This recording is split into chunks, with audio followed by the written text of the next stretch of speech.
Actually ನೀನು ಕೇಳ್ತಾ ಇದೆಯಾ? ಪರವಾಗಿಲ್ಲ ಕೇಳು. ಆಕ್ಚುಲಿ ನಂದು ಯಾವ ಊರು ಅಂತ ಕೇಳ್ತಾ ಇದ್ದಾರೆ. ನಂದು ತುಮಕೂರು.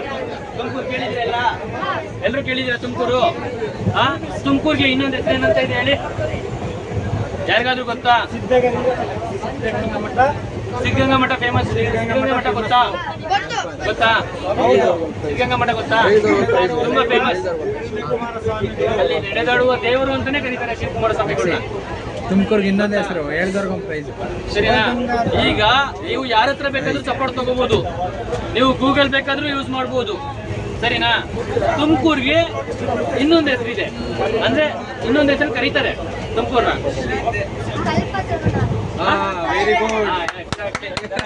ಕಲ್ಪತರು ನಾಡು. ತುಮಕೂರ್ಗೆ ಕಲ್ಪತರು ನಾಡು ಅಂತ ಕರೀತಾರೆ. ಏನು ಕಲ್ಪತರು ನಾಡು ಅಂತ ಕರೀತಾರೆ ಅಂತ ಗೊತ್ತಾ ನಿಮಗೆ? ಗೊತ್ತಿಲ್ಲ? ಯಾರಿಗೂ ಗೊತ್ತಿಲ್ಲ. ಇದನ್ನ ಸಪೋರ್ಟ್ ತಗೊಂಡ್ಬಿಡಿ, ನಾನು ಹೇಳ್ತೀನಿ. ನಮ್ಮಲ್ಲಿ ತೆಂಗು ಜಾಸ್ತಿ, ತೆಂಗಿನಕಾಯಿ, ತೆಂಗು ಜಾಸ್ತಿ. ತೆಂಗಿನ ಮರಕ್ಕೆ ಕಲ್ಪವೃಕ್ಷ ಅಂತಾರೆ. ಅದಕ್ಕೆ ನಮ್ಮ ತುಮಕೂರಿನ ಕಲ್ಪತರು ನಾಡು ಅಂತಾನೆ ಕರೀತಾರೆ. ಓಕೆನಾ? ಎಲ್ಲ ಚೆನ್ನಾಗಿ ಆಡಿ ಹೇಳಿದ್ರಿ. ಆಕ್ಚುಲಿ ನನ್ನ ಸಜೆಷನ್ ಏನ್ ಗೊತ್ತಾ, ನಿಮ್ಮಲ್ಲಿ ಡೆಡಿಕೇಶನ್ ತುಂಬಾ ಚೆನ್ನಾಗಿದೆ, ಎಲ್ಲರೂ ಚೆನ್ನಾಗಿ ಹೇಳ್ತೀರಾ, ಸ್ಪಿರಿಟ್ ಚೆನ್ನಾಗಿದೆ. ಏನಂತ ಅಂದ್ರೆ ನೀವು ಈ ಸರಿಗಮಪ ಇಂಥವಕ್ಕೆಲ್ಲ ಆಡಿಷನ್ ಎಲ್ಲ ಆಡಿಷನ್ ಇಲ್ಲ, ನೀವು ಮಾಡಿದ್ದೀರಾ? ಅಲ್ಲ ಮಾಡ್ಬೋದಲ್ವಾ? ಲಾಸ್ಟ್ ಮಂತ್ ಸರಿಗಮಪ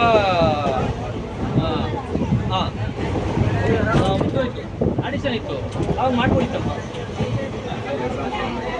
ಅಲ್ಲ ಆಗಲಿ ಸರ್. ಇವಾಗ ಏನಂತ ಅಂದ್ರೆ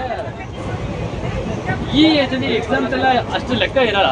ಆಕ್ಚುಲಿ ನೀವು ಓದ್ಕೊಂಡು ಹೋಗ್ತೀರಾ ಅಷ್ಟೇ, ಒಂದೊಂದು ಮೆಟ್ಲು ಎಜುಕೇಶನ್ ಇವಾಗ ಪ್ರೆಸೆಂಟ್.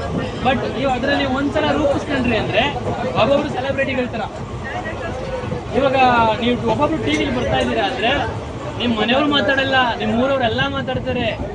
ನಿಮ್ಮ ಊರವ್ರು ಮಾತಾಡಲ್ಲ, ನಿಮ್ಮ ತಾಲೂಕವರು, ನಿಮ್ಮ ಯಾವ ತಾಲೂಕಲ್ಲಿ ಇರುತ್ತೆ ನಿಮ್ಮೂರು, ಅವರೆಲ್ಲ ಮಾತಾಡ್ತಾರೆ.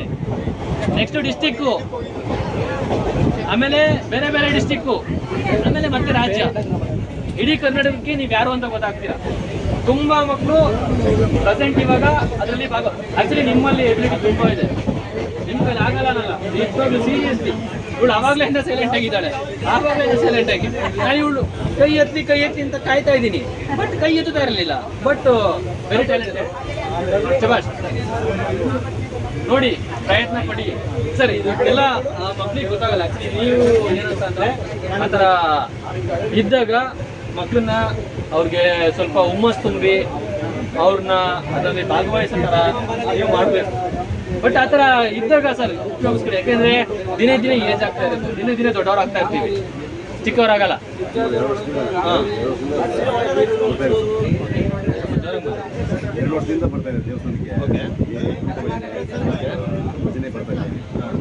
ಅದೇ ಸರ್ ಇವಾಗ ಬಟ್ ಡೆಡಿಕೇಶನ್ ಚೆನ್ನಾಗಿದೆ. ಈಗ ಅವ್ರ ಮನೆಯವರಾಗ್ಲಿ ಯಾರೇ ಆಗಲಿ ಅವ್ರಿಗೇನಾದ್ರು ಪ್ರಾಬ್ಲಮ್ ಅದಕ್ಕೆಲ್ಲ ಕಳಿಸಲ್ಲ, ಅವ್ರು ಖುಷಿ ಪಟ್ಟು ಕಳಿಸ್ತಾರಲ್ಲ. ನೀವು ಅವ್ರನ್ನ ಅಪ್ರೋಚ್ ಮಾಡಿ, ಮನೆಯವ್ರನ್ನ ಅಪ್ರೋಚ್ ಮಾಡಿ.